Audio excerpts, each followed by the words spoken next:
नमस्ते।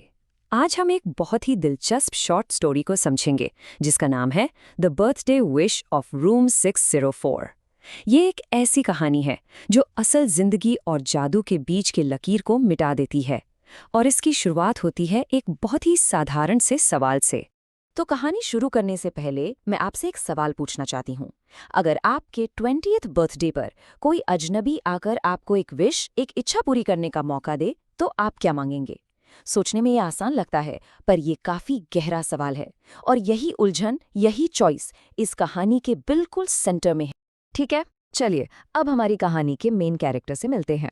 आज उसका 20th बर्थडे है, जो किसी के लिए भी एक बहुत बड़ा दिन होता है, लेकिन उसके लिए ये दिन कुछ खास नहीं है।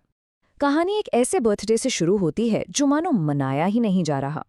कहानी एक लाइन से शुरू होती है और ये लाइन बहुत कुछ कह जाती है।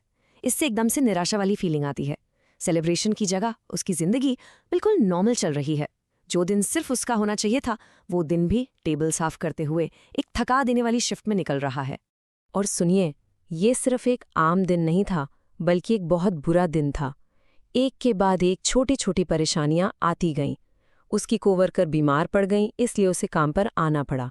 उसका अपने बॉयफ्रेंड से बहुत बुरा झगड़ा हुआ था और अंदर से वो बिल्कुल सुन पड़ चुकी थी, जैसा कि स्टोरी में लिखा है, रॉक हार्ड एंड डाइड। और सबसे बड़ी बात, किसी ने भी उसे हैप्पी बर्थडे तक नहीं बोला था। अब कहानी का फोकस थोड़ा बदलता है। हम उसके मन की दुनिया से निकलकर उसकी वर्क प्लेस की दुनिया में आते हैं, जो बिल्कुल घड़ी की तरह चलती है। और अब एक ऐसी घटना होने वाली है जो रेस्टोरेंट के इस परफेक्ट रूटीन को तोड़ देगी और उसे एक बहुत ही अजीब काम पर भेज देगी। इस कहानी में रेस्टोरेंट खुद एक कैरेक्टर की तरह है। यहाँ सब कुछ एक रूटीन से होता है। एक फ्लोर मैनेजर है जिसे अपने सिस्टम पर बहुत गर्व है, खासकर मालिक को डिनर पहुंचाने के काम पर। फिर एक उदास सी कैशियर है और आखिर में ओनर, एक रहस्यमयी इंसान जिसे किसी ने देखा नहीं है, लेकिन जो हर रात बिल्कुल सेम चिकन डिश खाता है। और तभी अचानक से ये परफेक्ट रूटीन टूट जाता है। शाम के 7:30 मैनेजर के पेट में तेज दर्द उठता है और उसे हॉस्पिटल ले जाना पड़ता है।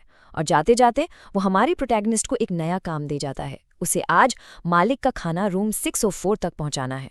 यहाँ पर मैनेजर के इंस्ट्रक्शंस पर ध्यान देना बहुत जरूरी है। उसे कहा गया था कि बस बेल बजाओ, बोलो आपका डिनर आ गया है और खाना वहीं छोड़ दो। इससे पता चलता है कि मालिक के साथ उनका रिश्ता कितना इम्पर्सनल, कितना दूरी वाला है। कोई बात नहीं, कोई कॉन्वर्सेशन नहीं, बस एक काम। और यहाँ से कहानी का फील बिल्कुल बदल जाता है। एक सस्पेंस सा बनने लगता है जब वो मालिक के दरवाजे पर पहुंचती है। एक ऐसी जगह जहां वो पहले कभी नहीं गई, एक ऐसे इंसान से मिलने जिसे उसने कभी नहीं देखा। वो अपनी नॉर्मल दुनिया से निकलकर किसी और ही दुनिया में कदम रखने वाली है। वो मैनेजर के इंस्ट्रक्शंस के खिलाफ जाकर पूछती है कि क्या वो खाना अंदर ले आए। तो मालिक का जवाब बड़ा अजीब होता है। वो कहता है, yes of course if you wish. ये एक शब्द विश यानी इच्छा हवा में अजीब तरह से गूंजता है। उसका जानबूझकर इस शब्द का इस्तेमाल करना पहला इशारा था कि ये कोई नॉर्मल मुलाकात नहीं होने वाली। तो आखिर ये रहस्यमयी आदमी दिखता कैसा है? स्टोरी हमें एक बहुत साफ तस्वीर देती है। वो एक पतला दुबला, छोटे कद का बूढ़ा आदमी है जिसने साफ सुथरा सूट पहना है। उसकी टाई का रंग सूखे हुए पत्तों जैसा है और उसके माथे की झुर्रियों को एरियल फोटोग्राफ में दिखने वाली गहरी खाइयों जैसा बताया गया है। कितनी खूबसूरत और याद रह जाने वाली इमेज है ना? चलिए आप कहानी के सबसे इम्पोर्टेंट हिस्से पर आते हैं। जो बातचीत एक सिंपल डिनर डिलीवरी से शुरू हुई थी, वो अब एक बहुत ही गहरे और शायद जिंदगी बदल देने वाले ऑफर में बदलने वाली है।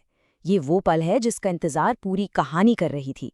मालिक उसकी तरफ देखता है और ये कमाल का ऑफर देता है। वो उसके बर्थडे पर उसकी एक इच्छा पूरी करना चाहता है। कुछ भी। जरा सोचिए, अपनी जिंदगी के सबसे खराब बर्थडे पर इस आम सी लड़की को अचानक से असली जादू का एहसास होता है। ये कहानी का सबसे बड़ा टर्निंग पॉइंट है। तो यहाँ थोड़ा रुकते हैं क्योंकि ये सबसे ज़रूरी पॉइंट है। अगर आप उसकी जगह होते उस पल में, तो आप क्या मांगते? अमीर बनना, फेमस होना, खूबसूरत बनना या अपना रिश्ता ठीक करना? ये एक बहुत बड़ा फैसला है और उसके पास सोचने के लिए ज़्यादा टाइम नहीं है। मालिक यूज़ आम चीज़ें सुझाव भी देता है, खूबसूरती, दिमाग, पैसा। लेकिन उसका जवाब ही उसे इतना खास बनाता है। वो हिचकिचाती है और कहती है, मुझे अभी तक असल में ये नहीं पता कि जिंदगी क्या है, ये कैसे काम करती है। एक स्वार्थी इच्छा मांगने के बजाय उस जिंदगी के बारे में अपनी गहरी दुविधा जाहिर करती है। इससे उसकी उम्र से कहीं ज्यादा समझदारी दिखती है। और फिर वो अपनी विश मांगती है। लेकिन यहाँ कहानी का सबसे बड़ा और थोड़ा परेशान करने वाला राज है, हमें कभी बताया नहीं जाता कि उसने क्या मांगा। राइटर ने जानबूझकर इसे एक रहस्य छोड़ दिया है ताकि हम रीडर्स हमेशा सोचते रहें कि उसने क्या चुना होगा।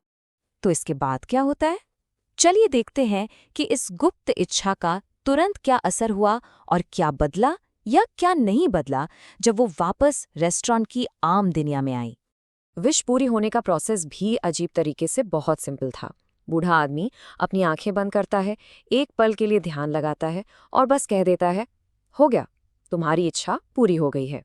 ये सब इतनी जल्दी और इतने साधारण तरीके से होता है कि विश्वास करना मुश्किल है कि कुछ हुआ भी है। जब वो वहां से जाती है, उसे एक अजीब सा एहसास होता है। उसे परेशान करने वाला हल्कापन महसूस होता है, जैसे वो किसी रहस्यमयी नर्म चीज पर चल रही हो। ये लाइन रूम 604 की जादुई दुनिया और नीचे रेस्टोरेंट की ठोस आम दुनिया के बीच के अंतर को बहुत खूबसूरती से दिखाती है। इसके बाद कहानी कई साल आगे बढ़ जाती है। हमारी प्रोटैगनिस्ट अब बड़ी हो चुकी है और उस अजीब रात को याद कर रही है।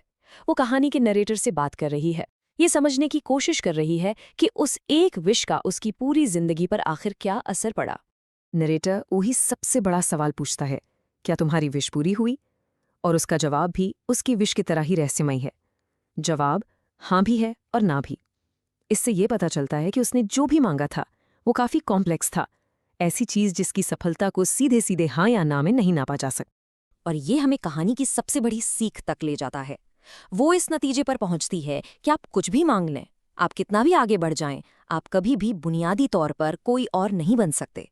आप हमेशा चाहकर भी आप खुद ही रहते हैं। ये पहचान, किस्मत और खुद को स्वीकार करने पर एक बहुत गहरा स्टेटमेंट है। तो इस एक्सप्लेनर को खत्म करते हुए मैं आपको उसी सवाल के साथ छोड़ जाती हूँ जो कहानी हमसे पूछती है। जो कुछ भी हमने देखा, उसका बुरा दिन, उसकी सोचने वाली नेचर और विश का अनिश्चित नतीजा, इन सब के बाद आपको क्या लगता है उसने क्या मांगा होगा?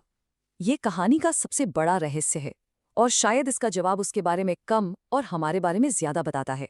इस एनालिसिस को देखने के लिए शुक्रिया। अगर आपको ऐसी कहानियों के डीप डाइव पसंद हैं जो आपको सोचने पर मजबूर कर दें, तो और कंटेंट के लिए सब्सक्राइब जरूर करें। धन्यवाद।